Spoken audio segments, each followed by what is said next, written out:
warahmatullahi wabarakatuh. Saya Tujar Regio. Saya Jabal Gani. Di hari yang cerah ini kita akan memberikan informasi tentang kerajaan Demak yang dipimpin oleh Raden Fatah. Mantap. Oke, jadi langsung saja cekidot videonya. Let's go. Kesultanan Demak. Demak pada masa puncaknya menguasai sebagian besar Jawa dan beberapa wilayah di Sumatera, Kalimantan, hingga Maluku. Dari Demak pula Islam mulai menyebar di seantero Jawa dan mencapai tempat-tempat lainnya di luar Jawa. Awal kemunculan Demak bermula dari Majapahit yang sudah diambang keruntuhannya. Keruntuhan Majapahit adalah lakon klasik tentang sebuah negara besar yang dirundung perebutan tahta di antara sanak saudara. Raden Fatah dengan dukungan Wali Songo berhasil mendirikan sebuah kerajaan baru di tengah kemunduran Majapahit. Raden Fatah lahir di Palembang pada tahun 1455, merupakan putra dari Brawijaya V, raja terakhir Majapahit, dari istrinya yang seorang muslim dari Cina. Ketika istrinya masih hamil muda, Brawijaya V menitipkan istrinya tersebut ke Adipati Palembang, Arya Damar. Raden Fatah kecil memiliki nama Hasan. Beranjak dewasa, Raden Fatah dikirim ke Ampel Denta, Surabaya untuk mendalami agama Islam di bawah bimbingan Sayyid Rahmat yang kelak dikenal sebagai Sunan Ampel. Selama berada di Ampel Denta, Raden Fatah memiliki kesempatan untuk mengenal keluarganya. Ampel Denta dekat dengan istana Majapahit yang berada di Trowulan. Setelah beberapa tahun menimba ilmu di Ampel Denta, Raden Fatah dinikahkan dengan Sayyidah Murtasimah, putri dari Sunan Ampel. Tahun 1475, oleh Prabu Brawijaya V, Raden Fatah kemudian diberi sebuah daerah yang bernama Glagahwangi. Bersama dengan beberapa sunan, Raden Fatah membuka Glagahwangi menjadi sebuah kota pesisir yang ramai. Kota pesisir itu kemudian diberi nama Demak Bintoro.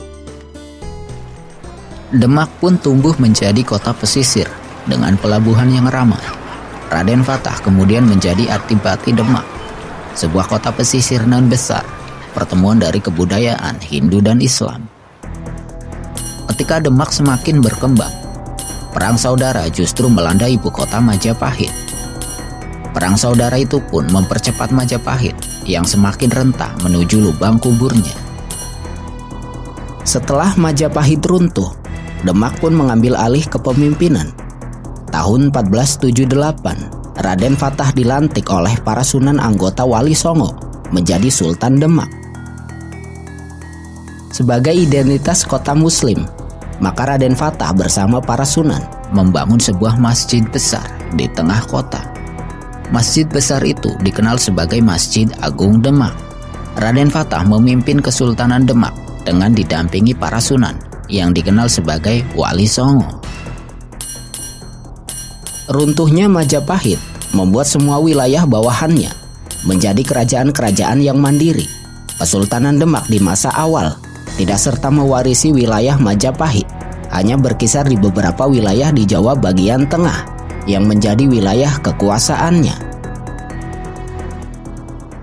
Pelan tapi pasti, dengan dukungan pengaruh dari Wali Songo, beberapa wilayah pesisir bekas Majapahit bergabung dengan Demak. Jalur perdagangan pun berkembang semakin ramai di bawah kendali Kesultanan Demak.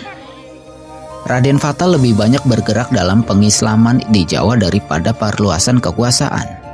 Dalam masa kekuasaannya, Islam semakin menyebar, tidak hanya di pesisir, tetapi juga di pedalaman.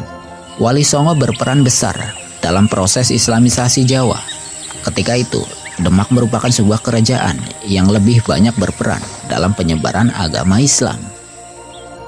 Tahun 1511, Kesultanan Malaka jatuh ke tangan Portugis.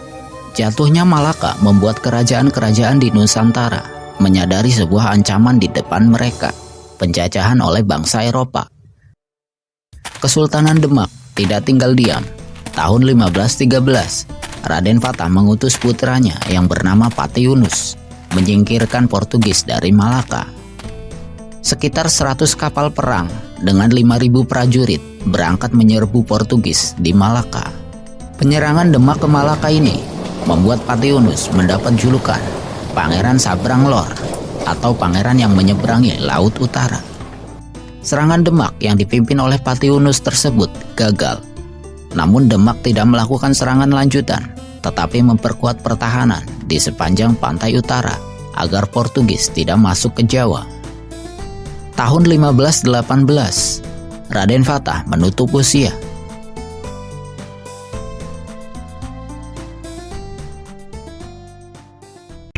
Oke, jadi Sultan Anuman memainkan peran yang sangat penting dalam sejarah Jawa.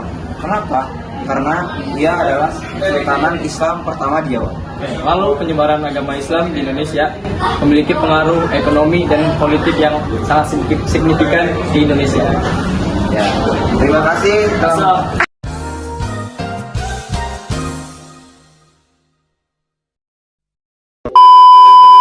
Oke, terima kasih telah menonton video seru kali ini. Dan semoga bermanfaat bagi kita semua. Wassalamualaikum warahmatullahi wabarakatuh.